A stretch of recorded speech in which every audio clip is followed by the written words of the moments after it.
Welcome to another video. Keep watching to see how to make this easy happy birthday card.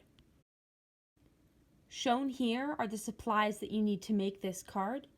You could easily customize this design by simply changing the pen color used. Start by drawing out the design in pencil. I used my ruler to make sure that the lettering was straight, but again, that's optional depending on the look that you're going for. Once you have your design drawn out in pencil, take your colored pen.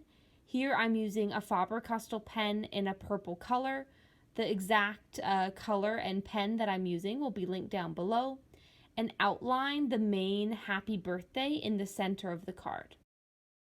And then the next step is simply to just trace over the words happy that you have written 3 times in the upper left-hand corner, and then the word birthday, which again you have written 3 times in the lower right-hand corner.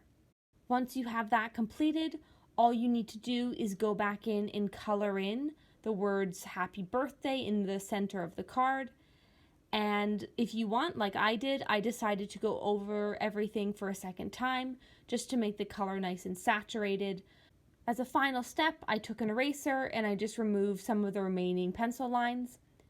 And once you've done that and any other final touch-ups, this simple happy birthday card is complete. I hope you enjoyed this tutorial. Thanks for watching.